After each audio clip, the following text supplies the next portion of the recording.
The show opens up on the streets where an elderly woman stops by some roadside beggars. She later brings them to her house, lets them have some quality meals, and leaves. Right then, a devilish-looking man with blue skin color appears and tries to attack the beggars. He is about to kill them, but luckily, a demon slayer, Jang Kang, arrives there and throws it away. Jang then uses supreme water control powers and confines the devil within it, impaling it badly. It turns out the creature is actually the son of the same elderly woman. She begs Jang to bring him back to normalcy, as he was the one who mis-executed the forbidden soul-shifting technique on her son and made him go wild. But to her dismay, Jang refuses to do it and mentions that it is useless as her son has already gone too far. Ultimately, Jang throws the creature into the ocean, which, upon losing its energy, transforms into a rock. I can already tell this show's gonna slap. In the following scene, an ailing emperor discovers these failed soul-shifting experiments by Jang and invites him to the palace. However, instead of punishing him, the emperor requests Jang to exchange souls with him for a few days so that he can conceive an heir to the throne. "I'm going to need to borrow that dick." At first, the demon slayer refuses, claiming it is dangerous. But when the stubborn emperor insists, he gives in. Soon, Jang begins the forbidden procedure and successfully exchanges souls with the emperor. However, as soon as it is done, the emperor rushes to meet Jang's wife, Do Hua. He immediately begins making love with her, and the poor woman happily complies, unaware that it is not her husband.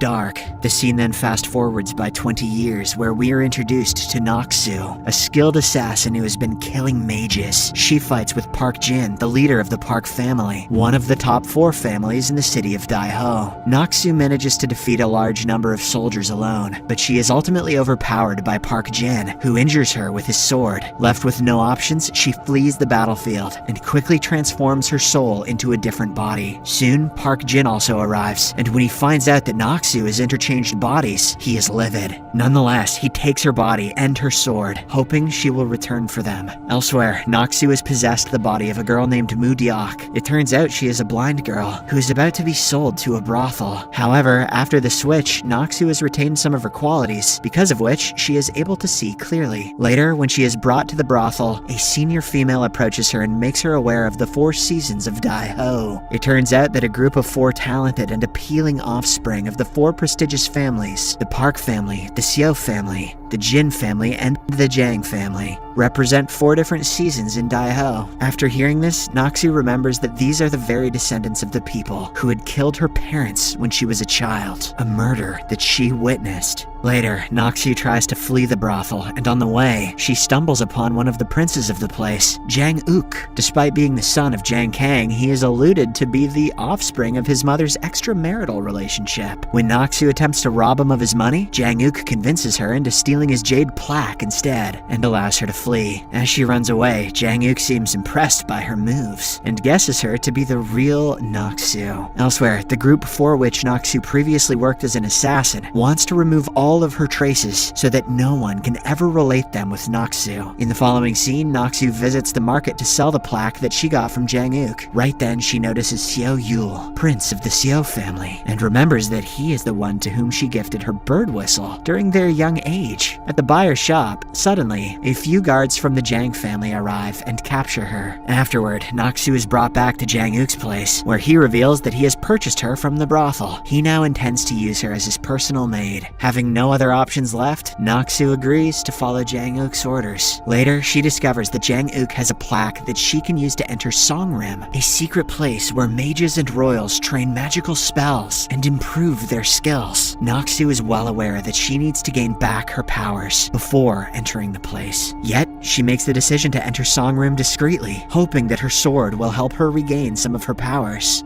Later at night, after Jang Uk falls asleep, Noxu steals his plaque and runs to Songrim. Soon, Jang Uk also opens his eyes, and it appears as if he was well aware of what's happening. Meanwhile, Noxu enters Songrim to get her sword back, but finds the place being attacked by a group of shadow assassins. They light a fire in the training center and attack the guards. Noxu watches from afar as the 4 seasoned soldiers invaders stave off the assassins, which appear to have been sent by a guy in a black cloak who worked as Noxu's superior. While the two groups are fighting, Noxu runs toward Gyeongjinggak, a training center where mages and people of Songrim are trained. Here, she gets to know that the assassins have been sent by her superior to get hold of these items. Meanwhile, after realizing that the fire in the training center is simply a diversion, Park Jin, the leader of Songrim, rushes to Gyeongjinggak. However, to his shock, Noxu's body and sword have already been stolen by the shadow attackers. He then urges everyone to look for the invaders and capture them before they manage to flee. While looking around, Seo Yul spots Noxu and begins chasing after her. He is about to catch up to her when suddenly, Jang Uk steps in to save her day. He pulls her to a safer place and under the moonlight, observes a distinctive pattern in Noxu's eyes. Looking at her, Jang Uk mentions that she is supposed to be the master he is looking for. Here, the scene flashes to the past, and it is revealed that Jang Uk is the one whom Do Hwa had given birth to right before she died. Sadly, Jang Kang refused to accept him as his son, and also blocked his gate of energy, hindering him from using any superpowers. Back to the present, Jang Uk reveals to Noxu that he knows about her true identity. In exchange for protecting her, he begs her to serve as his master. Right then, Seo Yul notices Noxu and tries to attack her with his sword, but Jang Uk again manages to save her. Seeing him, Seo Yul gets surprised and apologizes for his sudden attack. Soon, Park Dang-gu, a descendant of the Park family, also joins them, while Jang Uk and Seo Yul are talking about past incidents. Sometime later, Jang Uk introduces Mu Diak, aka Noxu, as his personal maid, and Seo Yul apologizes for chasing her earlier. Park Dang-gu also praises her for making an effort to protect her master. They then inform the duo about Noxu's missing body. Elsewhere, Park Jin learns that a spy is hiding in Songrim and orders his men to identify him or her. Afterward, in the secret chamber where her original body was kept, Noxu, Jang Uk, Seo Yul, and Park Dang-gu gather and start to discuss. To Noxu's annoyance, Jang Uk keeps insulting her real self, making her frustrated and even more determined to eliminate him.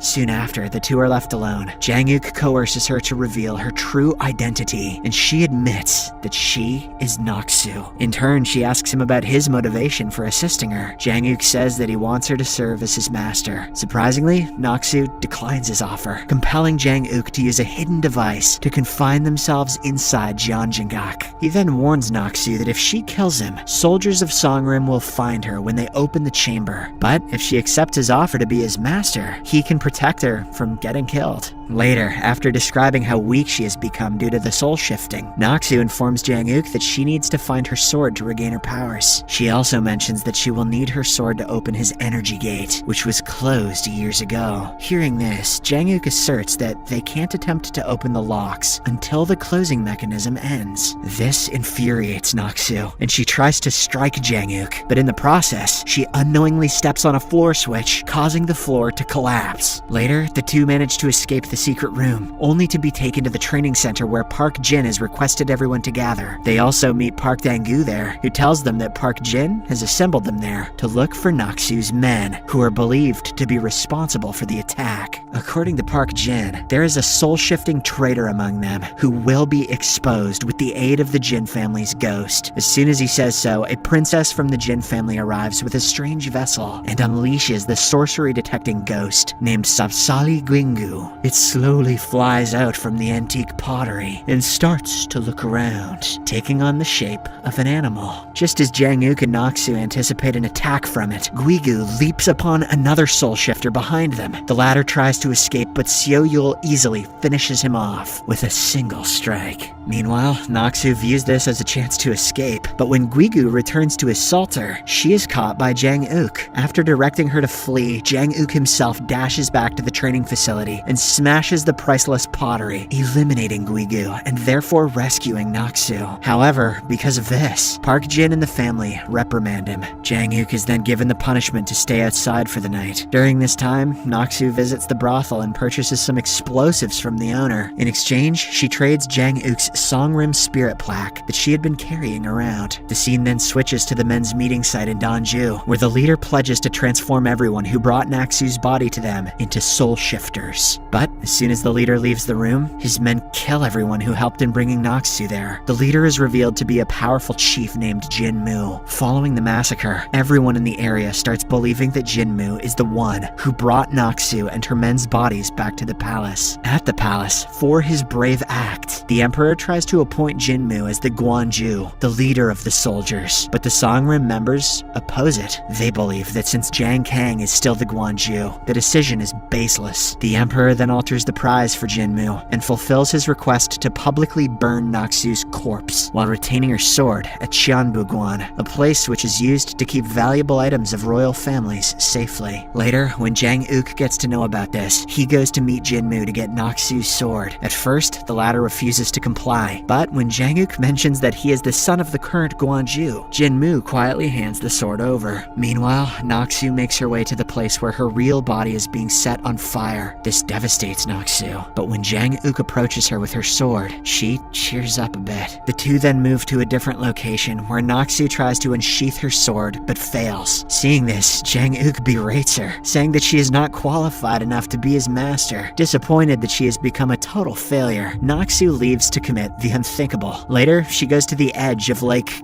Gyeongcheon-daeho and remembers Jin Mu calling it the Cemetery of Soul Shifters. Noxu then dives into the water, and as soon as she reaches the depths, she feels energized. This time, she successfully takes her sword out of its sheath. Soon after, Jang Uk also arrives there and is surprised to see Noxu by the lake with her blade unsheathed. He rushes to check up on her, but Noxu abruptly passes out. In Sejukwon, the official infirmary of the royals and the mages, Noxu awakens and tries to draw her sword, but fails. She then learns from Jang Uk that it was the lake which allowed her to draw the sword. There is a magical strength inside the waters, which cannot be found anywhere else. Hearing this, Noxu realizes that she requires a powerful person to drive the energy out of her. So, she devises a new strategy. At night, while the two are conversing, Jang Uk drinks a cup of herbal tea. As soon as he does so, Noxu reveals that she has actually poisoned the drink, and the only way to bring him out of the poison's effect is by opening the gate of energy.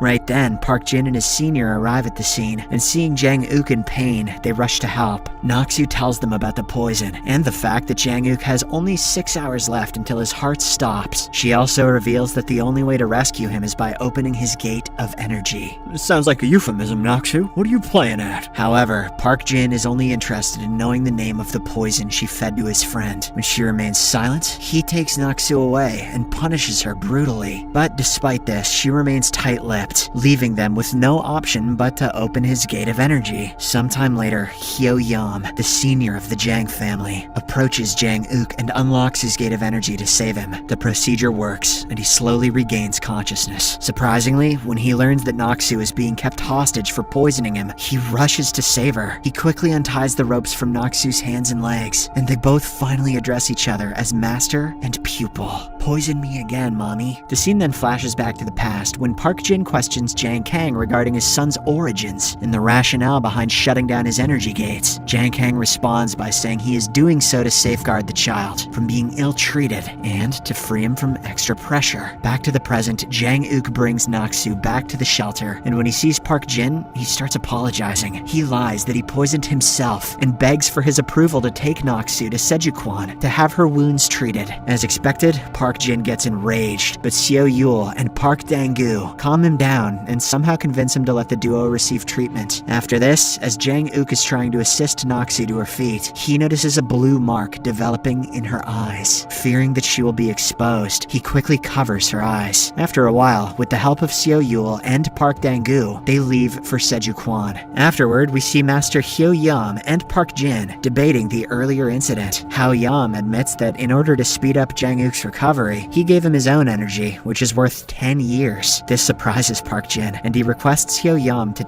take back his energy as soon as possible. However, the master refuses. On the other hand, given that Noxu's behavior has been anything but typical, we can see that Seo Yul is starting to have doubts about her. The scene then shifts to Jang Uk and Noxu, who are currently at Sejukwon and talking about the previous incidents. Afterward, Jang Uk states that no one has ever jeopardized her life for him or understood his need as she did. And now, as both of them are alive, he promises to accept her as his master. Jang Uk then prepares to bow down to his new master, but Noxu interrupts him and puts forward some conditions. No one should find out about their master-pupil relationship, and that they need to depart once their objectives are achieved. Noxu will promptly leave after she transforms into her original form, since he won't have any incentive to protect her. Later, Jinmu admits to killing the physical form of Noxu's soul-containing body, but when he asks his subordinate about the blue mark on her body, the latter lies that it was already on the corpse at the time of the examination. Jinmu then deduces that Noxu must have used all her energy, because of which she was unable to fight back. He recalls the past, when Jiang Kang had his soul switched into the Emperor's body. It is then revealed that this incident is what inspired him to learn about soul shifting from Jiang Kang. Next, Noxu starts her teachings with Zhang Uk and tells him about the 3 requirements for being the finest mage in all the land. During their classes, she quickly learns that he has no background in martial arts, making it even more difficult for her to train him. In the following scene, as Noxu is cleaning outside Sejuquan, she and Master Hyo Yam get into a minor argument. However, he tells her not to be offended, as his wrath is only directed at Zhang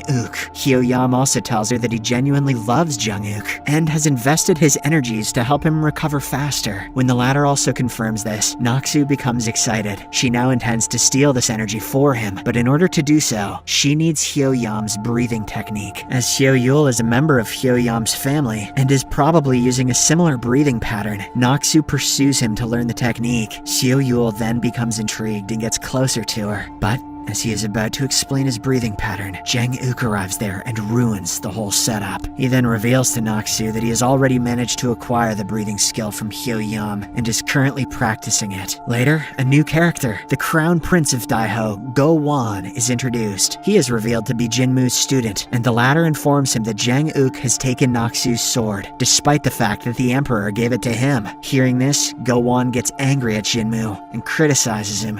Ha! Go on with your bad self. Later, Park Jin calls Zhang Uk up to the main hall and announces his expulsion from the Songrim group, making everyone surprised. When Zhang Uk doesn't return the spirit plaque, he is subsequently given a severe punishment of 100 floggings. After this, Zhang Uk and Noxu can be seen leaving Songrim, carrying their personal belongings. In a flashback, Park Jin's motivation was made clear when Jiang Kang revealed to him that Zhang Uk is actually the late Emperor's offspring. Now, the only way to protect him from being the new Emperor is by never allowing him to enter his gates. The episode ends with Jiang Kang stating that Zhang Uk can survive if he quietly lives as his son, but if he doesn't, death is imminent.